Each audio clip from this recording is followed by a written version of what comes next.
তাই আমাদের পিতামাতার শ্রীযুগল চরণে যাদের অশেষ করুণায় আজকে আমরা এই ধরায় এসেছি, ঠাকুরের নাম করছি, সাধুসঙ্গ করছি, বন্ধু বাবা হরিচাঁদ শান্তি মাতা, বাবা গুরুচাঁদ মাতা সত্যভামার শ্রীচরণে জানাই আমার ভক্তিপূর্ণ প্রণাম।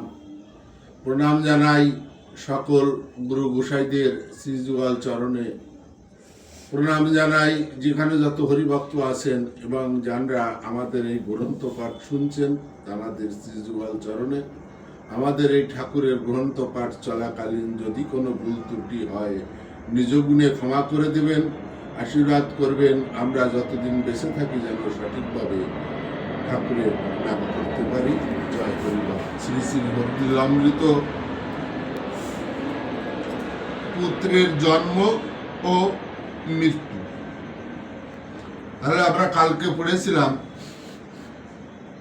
হীরামন নিশিরাতে ঘরে থাকতো না, ও শ্মশানে চলে যেত। এখন এ দেখে হীরামনের বইয়ের সন্দেহ হয়, কারণ যে যেমন ব্যক্তি, যে যেমন মনের লোক, তার সেরকম হওয়া উচিত, সেটা স্বাভাবিক। তখন এই হীরামনের বউ আশপাশে যত রমণী তাদের সঙ্গে বলে বেড়ায় যে জানিস আমার স্বামী নিশিরাতে ঘরে থাকে না, ও যেন কোথায় চলে যায়। তখন পাড়ার যে মেয়েরা তারা ওর স্ত্রীকে বলে, হীরামনের স্ত্রীকে বলে যে মনে হয় তোমার স্বামীর কারোর সঙ্গে গুপ্ত প্রেম আছে কোনো নারীর সাথে। এই কথা কিন্তু হীরামনের রমণী বিশ্বাস করে নাই, কারণ যার যেমন মন, যার যতটাই এখতিয়ার, তার বাইরে তো সে যেতে পারে না। সে কিন্তু ওই কথা বিশ্বাস করে নাই। এখন কথা হচ্ছে আমরা এই যে বই পাঠ করছি, বই পাঠের মাধ্যমে হয়তো বুঝতে পারছি যে হীরামনের রমণী একজন ভালো মহিলা নয়। এই চিন্তাধারাটা কিন্তু আমাদের ভুল, কারণ সে যদি ভালো মহিলা না হতো তাহলে হীরামনের সঙ্গে তার বিবাহ হতো না, তাই না? তাহলে এইটা এখানে লিখেছে কেন? তার নীলা প্রকাশের জন্য, যে কি করলে কি হয়।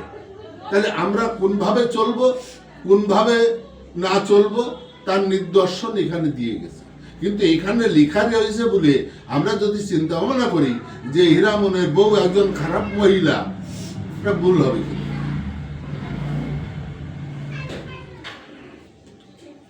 সব নারী বলে হীরামনের নারীকে, তুই কেন দেখিস না কোথা গিয়া থাকে, যখন উঠিয়া যায় টের যদি পাস, অলক্ষিতে তুই ওর সাথে সাথে যাস।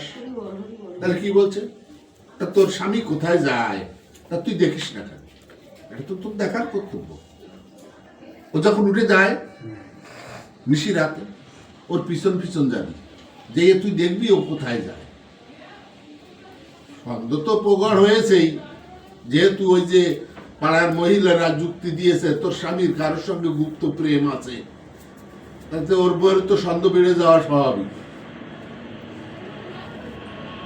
তাই শুনি সেই ধ্বনি জাগরে তারা, যখন সেই হীরামন শ্মশানে যায়, লুকাইয়া পিছে পিছে সঙ্গে সঙ্গে গেল, দেখিলেন প্রতিক্রিয়া শ্মশানে বসিল। এখন ওই কথা শোনা মাত্রই ও কিন্তু আর ঘুমায়নি। এই যে পাড়ার মহিলারা বলছে তুই দেখবি তোর স্বামী কোথায় যায়, এটা তোর দেখার কর্তব্য। যখন উঠে যায় তুই পিছন পিছন যাবি। হীরামনের স্ত্রী আর ঘুমায়নি সারা রাত।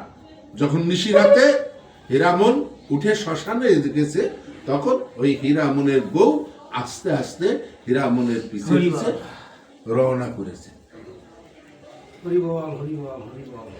দেখিলেন পতি গিয়া শ্মশানে বসিল, গৃহে এসে সেই নারী সকলে বলেছে, শ্মশানেতে থাকে ওরে বুতে পাইয়াছে, শেষ রাতে হীরা এসে ডাকে ঘনে ঘনে,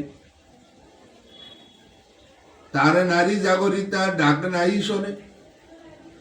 গুসাইতে দাঁড়ে হীরামন মারে লাথি, তবুদার ছাড়িল না সেই দুষ্টমতি। এখন এই যে হীরামন শ্মশানে যে রয়, এখন হীরামনের বউ এটাই চিন্তা ভাবনা করেছে, এত জায়গা থাকতে শ্মশানে থাকে কেন, তাহলে হীরামন রে বুতে পাইছে, ওরে বুতে ধরেছে। এখন হীরামন তার কাজ, শ্মশানে যেটা তার কাজ ক্রিয়া, সেটা তো আবার গৃহে আসবে। এইবার গৃহে এসে যখনই ওর রমণীকে ডাকছে যে তুমি দরজা খোলো, ওর রমণী আর দরজা খোলে না। ওই রাগে লাথি মেরে হীরামন ওই দরজার কপাট খুলে ফেলে। তাই এখানে বলছে যে শেষ রাতে হীরা এসে ডাকে ঘনে ঘনে, না তার না হারি জাগরিতা ডাক না শোনে।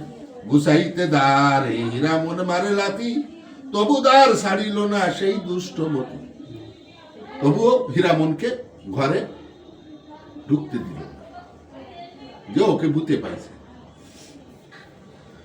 হীরামন শান্তমন রোল বাহিরেতে, সেই ধনী ছিল এক বাসের ছিল এক বালক কোলেতে।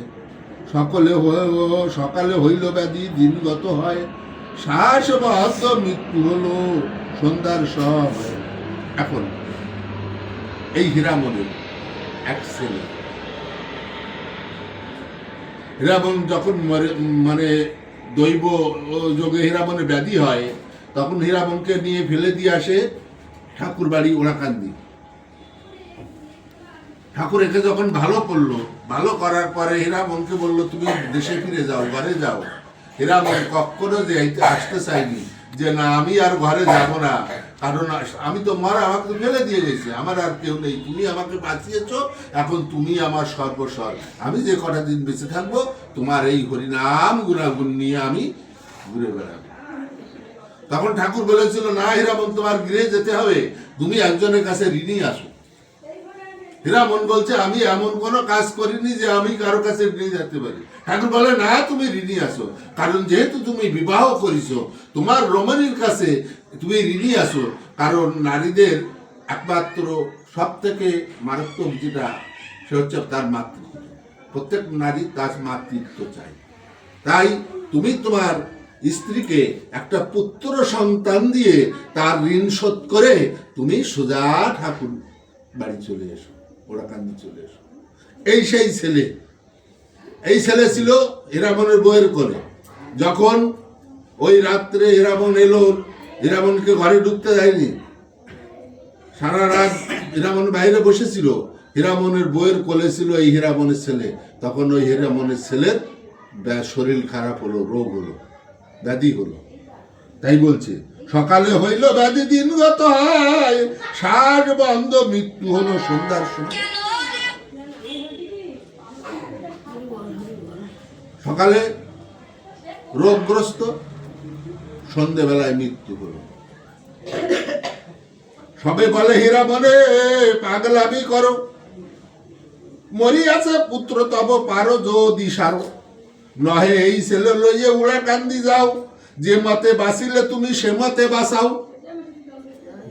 এখন সবাই বলছে যে হীরামন আর পাগলামি করে না, তুমি পাগলামি ছাড়ো, যে হয় তুমি বাঁচাও, আর নয় তুমি যে মতে বেঁচেছিলে এই তোমার মরা ছেলেকে নিয়ে সেই ওরাকান্দি যে সেই মতে বাঁচাও। সে কথা শুনিয়া হীরামন গৃহে গেল, গৃহদ্বার বন্ধ করি যোগে তেব ছিল, কেমনে সারিব পুত্র মনে তেবে বেছে, যোগ বলে প্রাণ দেব বাসে কি না বাসে। এখন হীরামন তার সন্তানকে বাঁচানোর জন্য আকুল হয়ে গেছে, এখন ভাবছে আমি কিভাবে বাঁচাবো।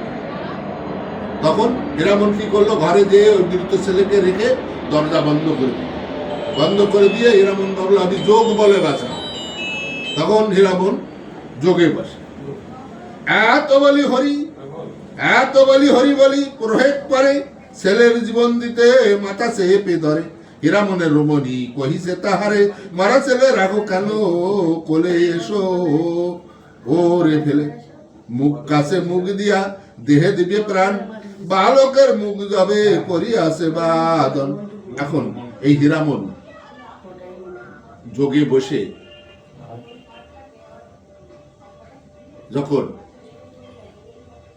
হীরামনের ছেলের দেহে প্রাণ দেবে, তখন মুখ দিয়ে হরিনাম দিয়ে প্রাণ দেবে। ইতিমধ্যে হীরামনের বউ হীরামনকে বলে, তুমি এই মরা ছেলে কোলে করে নিয়ে বসে আছো কেন? ওকে ছেড়ে দাও, ফেলে দিয়ে আসি। যখনই এই হীরামন মুখের কাছে মুখ নিয়ে প্রাণ দান করতে গেছে, তখন কি বলছে? তাহা দেখি সেই ধ্বনি করিছে চিৎকার, মারা খায় একই ব্যবহার।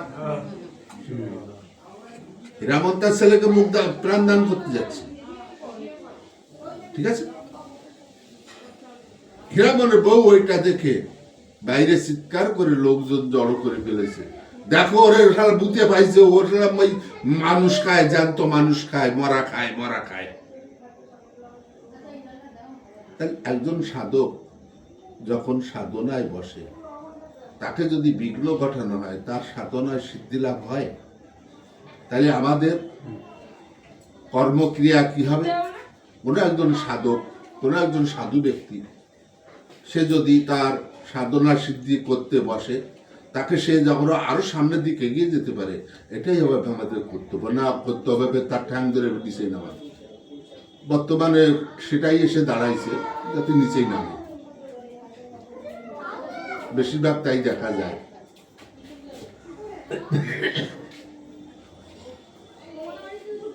আমাদের ওহারে যে পাই আছে বুঝতে, মরা ছেলে হা করিয়া লেগেছি লোকেতে।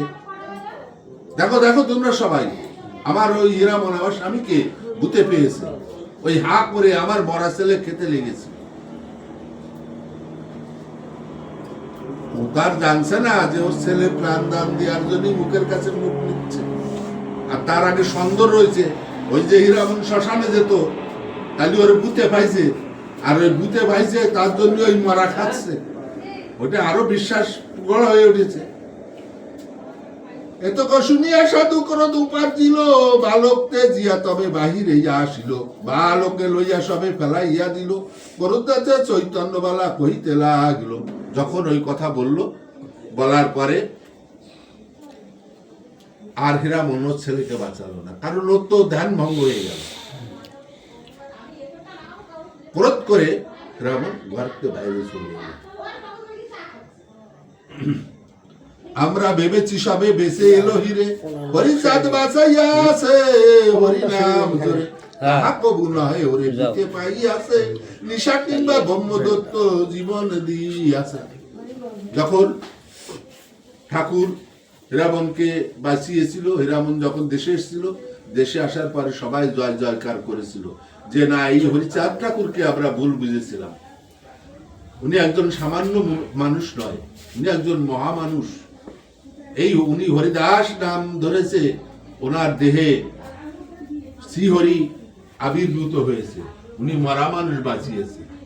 কিন্তু যখন এই কর্মক্রিয়ার পরে ওরা আবার উল্টো কথা বলছে, ওরা বলছে না, আমরা যেটা ভেবেছিলাম সেটা ভুল, ওকে হরিচাঁদ পরাণ দেয় নাই, ওকে পরাণ দিয়েছে কোন ভূত পেত নয়, দৈত্য দানব। তার জোরে হীরামন বেঁচে এসছে, হরিচাঁদ ওরে বাঁচায়। নাহি করে গৃহ কার্য এ মানুষ নয়, মানুষ হইলে গৃহ কার্যে মন লয়।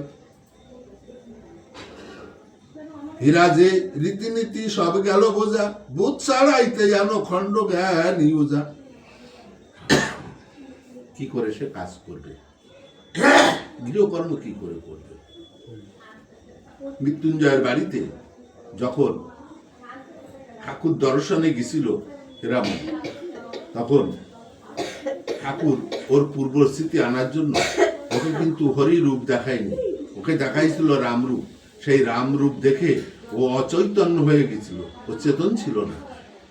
যখন ও পড়ে যায় সে অচেতন হয়ে, তখন ঠাকুর বলেছিল মৃত্যুঞ্জয় ওর কানে হরি নাম দাও।